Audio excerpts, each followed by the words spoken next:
Respiratory system होता है, इसमें आपको जो कमांड आती है वो आती है usually examine the back of the chest and do the relevant.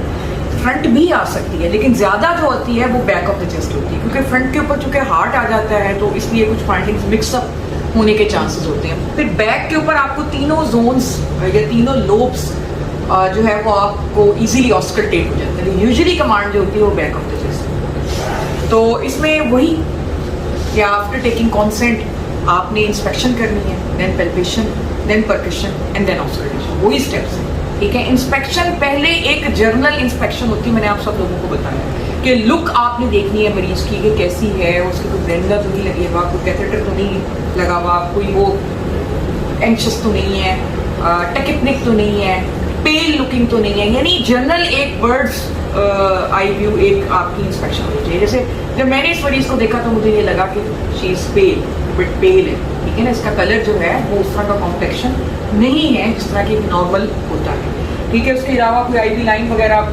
लगी हुई है, स्वेलिंग भी मुझे लगी थी जब मैंने इसको देखा है, सर्जरी से देखा है। तो ये सारी चीज़ें आपने जनरल इंस्पेक्शन में बतानी है। उसके बाद आपकी स्पेसिफिक इंस्पेक्शन आ जाती है। अब पेशेंट आप देख रहे हैं फीमेल, इसमें मैं क्या बता सकती हूँ, लेकिन बहरहाल इसमें ये वाला हाथ आप इधर रख लें, ये वाला हाथ आप इधर रख लें, और इसमें जो आपने जो इंस्पेक्शन में चीज़ें देखनी होती हैं वो मैं आपको बता देती हूँ। सबसे पहले जो है वो आपने देखनी होती है shape of the chest. Normal shape of the chest क्या होती है? एलिप्टिकल होती है। उसमें ये आपका इंट्रोपोस्टीरियर डायमीटर जो होता है ये कम होता है, ट्रांसवर्स डायमीटर ज़्यादा होता है। एबनॉर्मल शेप्स जो होती हैं उसमें बैरल शेप चेस्ट आ जाती है, जिसमें ये दोनों डायमीटर्स बराबर हो जाते हैं और एक पीपे की तरह की चेस्ट की शेप होती है। वो किस कंडीशन में होती है? COPD, जितने भी ऑब्स्ट्रक्टिव लंग डिजीजेज हैं उसके अंदर एयर इंट्रैक्ट रहती है जिसकी वजह से शेप बैरल हो जाती है। इसके अलावा पेक्टस एक्सकेवेटम है, जिसमें आपका जो है पेशेंट का जो सेंटर ऑफ द चेस्ट है वो डिप्रेस्ड होता है। इसके अलावा आपका काइपोस्कोलियोसिस हो जाता है, वो भी इफेक्ट करता है चेस्ट को। स्कोलियोसिस में लेटरल बल्जिंग होती है चेस्ट की, काइपोसिस में बैकवर्ड बेंडिंग होती है। तो डिफरेंट किस्म की शेप्स ऑफ द चेस्ट है। तो आपने शेप देखनी है, फिर आपने ये देखना है कि कोई इंटरकॉस्टल रिसेशन तो नहीं हो रही है। ठीक है, इंटरकॉस्टल रिसेशन का मतलब है कि दो इंटरकॉस्टल स्पेस के दरमियान में जो जगह है वो जब आप इंस्पायर करते हो या एक्सपायर करते हो तो वो भी अंदर और बाहर जाती है। तो that is not a normal phenomena. इसका मतलब है कि पेशेंट रेस्पिरेटरी डिस्ट्रेस में है, उसको जो है वो मतलब जोर लगाना पड़ रहा है टू गेट एयर। तो वो इंटरकॉस्टल रिसेशन हमने देखी, शेप ऑफ द चेस्ट देखी। इसके अलावा हमने देखा कोई स्कार मार्क तो नहीं है, स्पाइन को हमने देख लिया, ये वर्टिब्रास जो है वो ठीक है या नहीं। Anything else you want to add on inspection? कोई एस्पिरेशन मार्क्स तो नहीं है। एग्जाम में मरीज आएगा, शॉर्ट केस, आपको हिस्ट्री तो नहीं आपने लेनी, तो वहां पर एक पट्टी अगर लगी हुई है तो आपको उससे क्ल्यू मिल जाएगा इनडायरेक्ट कि शायद यहाँ पर से इफ्यूजन टैप की गई, तो वो आप उसको देख लेंगे। ठीक है, इसी तरह जब आपने शेप ऑफ द चेस्ट देखी, साइड पे से देखा, इधर से देखा, ठीक है, ऊपर से भी आपने देखा, यहाँ एपिसिस को देखा।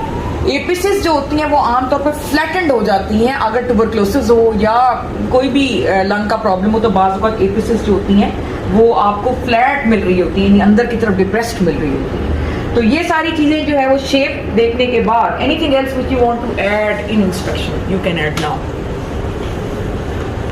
No, then comes the palpation. अब मैं आपको हाथ लगाऊंगी, अगर आपको दर्द हो तो आपने बताना है। तो हम क्या करते हैं, हम उसको जो ऐसे करके स्पाइनल टेंडरनेस को देखते हैं। पॉट्स डिजीज के अंदर स्पेशली जो है वो स्पाइनल टेंडरनेस होती है, वो देखा। इसके अलावा यहाँ पर ग्रॉसली हमने इसको चेक कर लिया कि कोई टेंडरनेस तो नहीं है। ठीक है, उसके बाद जो चीज़ आ जाती है पैल्पेशन के अंदर, दैट इज चेस्ट एक्सपेंशन। ठीक है, यूजुअली चेस्ट एक्सपेंशन जो होती है वो आप करते हैं 3 डिफरेंट साइड्स के ऊपर, एपेक्स पर, मिडल में, lower. And how do you do this?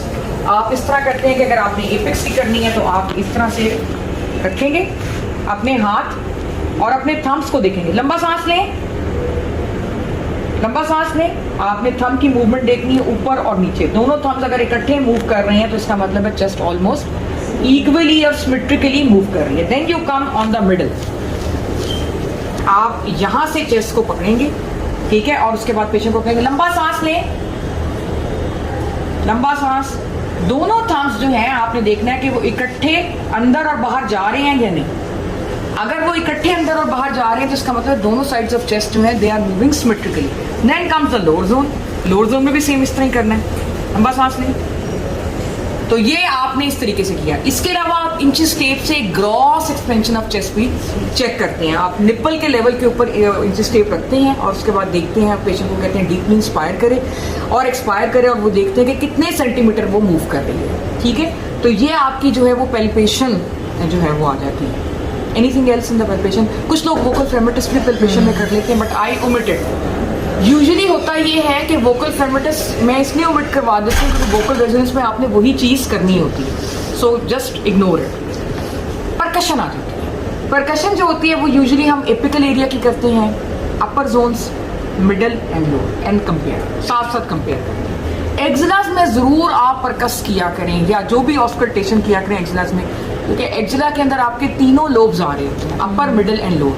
अगर आप देखें एनाटमी, अगर आपको याद हो तो फ्रंट के ऊपर जो है ना वो अपर और मिडल लोब आ रहा होता है लंग का। जोन्स की बात नहीं कर रहे, ऐसा ही है, पोस्टीरियर नहीं आ रहा होता। तो ये तीनों जोन्स जो होते हैं, चूंकि तीनों लोब्स वो एक्जिलास में आ रहे होते हैं, इसलिए एक्जिला की हर चीज़ बड़ी ज़रूरी है, चाहे वो ऑस्कल्टेशन है चाहे वो परकशन है, तो वो आपने इधर ज़रूर करनी है। तो एपिकल एरिया के ऊपर आप परकस करते हैं, ठीक है। और उसके बाद आप जो है वो इधर आना शुरू हो जाए। हाथ आपने इधर ही रखने हैं, ऐसे इधर एक कंधे अंदर करके, ताकि स्केपुलास आपकी बाहर की तरफ मूव कर दें, ठीक है। 2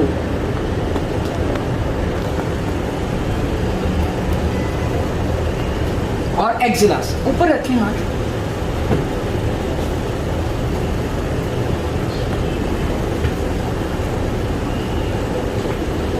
ठीक है। So this is your percussion. Then comes your auscultation. Again वही जगह जो आपने परकशन में की है, यानी आपका अपर zone, middle zone and lower zone, वही आपने जो है ऑस्कल्टेट करना है, ठीक है। तो अब हम उसको ऑस्कल्टेट करेंगे। ऑस्कल्टेशन में हम देखना है इंस्पिरेशन, एक्सप्रेशन, उनकी लेंथ क्या है और बीच में कोई एडिट साउंड्स तो नहीं आ रही हैं। अगर वो एडिट साउंड्स हैं तो वो कौन सी हैं, ठीक है। उनका कॉफ के साथ क्या रिलेशनशिप है, ये सारी चीज़ें हमने देखी। लंबा सांस लें,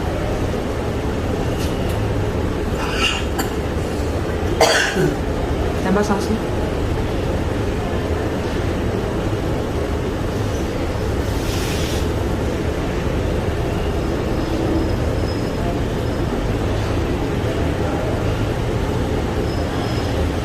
लंबा सांस लें,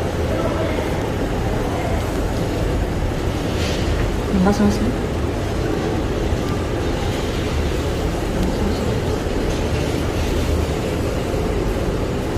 1 2 3 बोलें।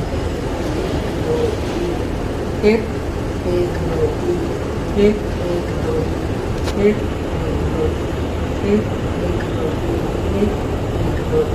1 ठीक है। उसके बाद आपका आ जाता है रेलेवेंट एग्जामिनेशन। लेट जाइए। ये केस बिल्कुल नॉर्मल है, ये आपके मतलब का है ही नहीं, कहने इसमें कोई क्रेप्स